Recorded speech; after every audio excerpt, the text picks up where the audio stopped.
দর্শক, ভূমিকা দীর্ঘায়িত করব না। শুরুতে অনুরোধ করি, আমাদের আলোচনা বস্তুনিষ্ঠ মনে হলে চ্যানেল সাবস্ক্রাইব করে আমাদের সাথে যুক্ত থাকতে পারেন।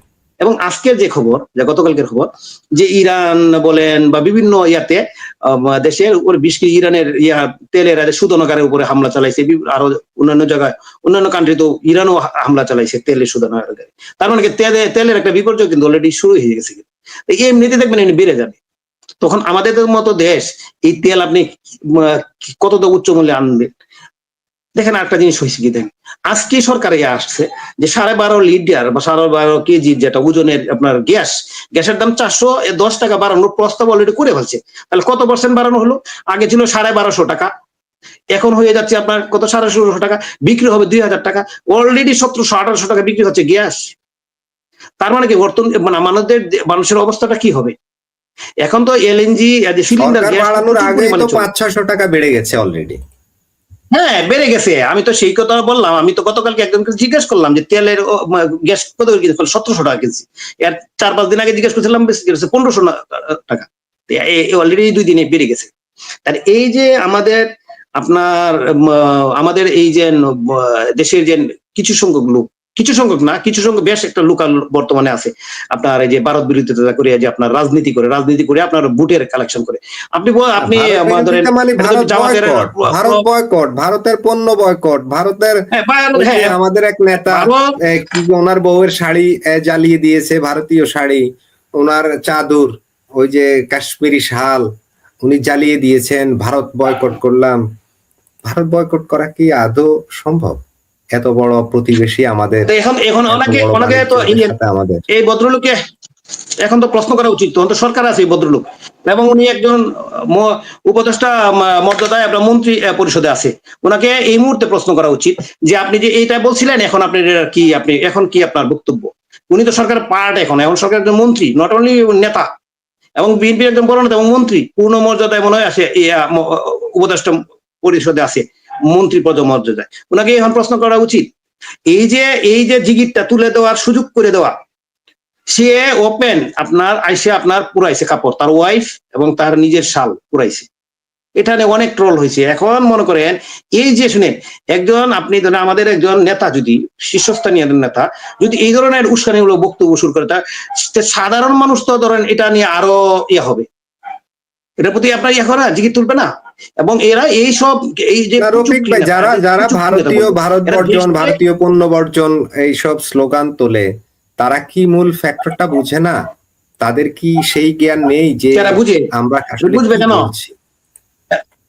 আপনার বর্জন করেন, আপনি ভারত বর্জন করেন, পণ্য বর্জন করেন, কিন্তু তার আগে আপনি তো সক্ষমতা অর্জন করতে হবে।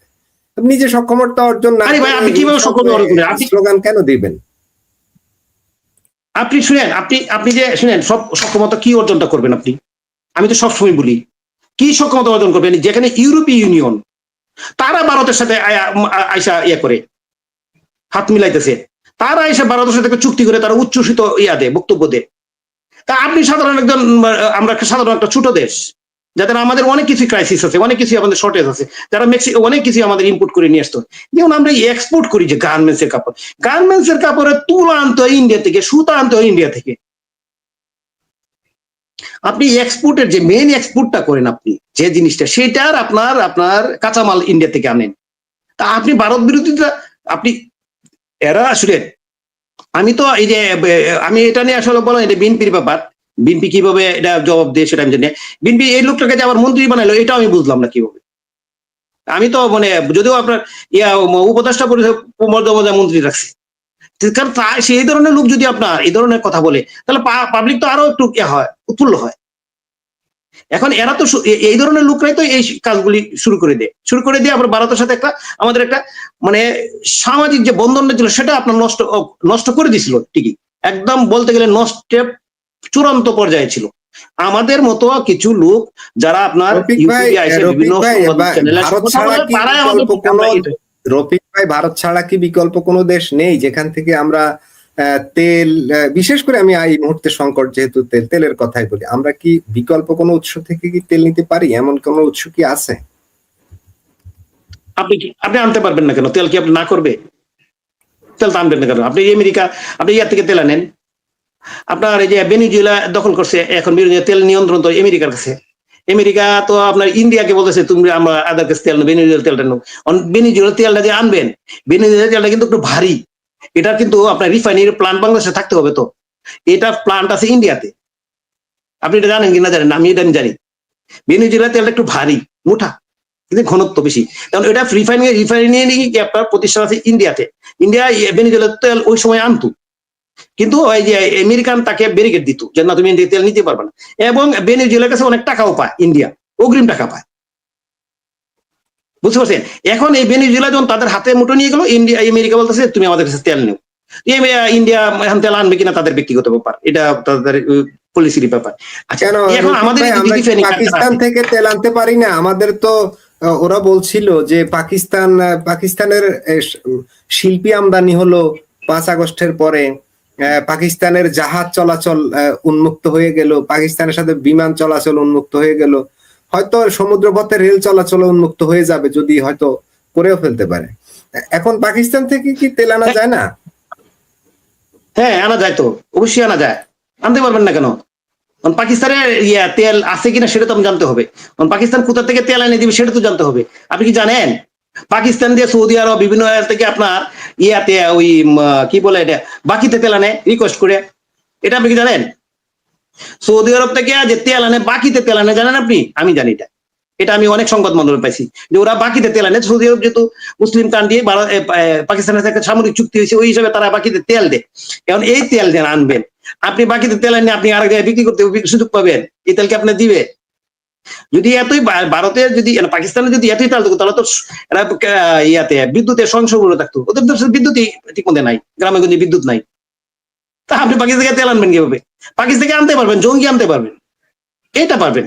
জঙ্গি কিভাবে বানাইতে হয়, জঙ্গি কিভাবে আপনার ট্রেনিং করতে হয়, ওটা আনতে পারেন। এছাড়া তো আমি কিছু দেখি না, আমি কিছু দেখি না।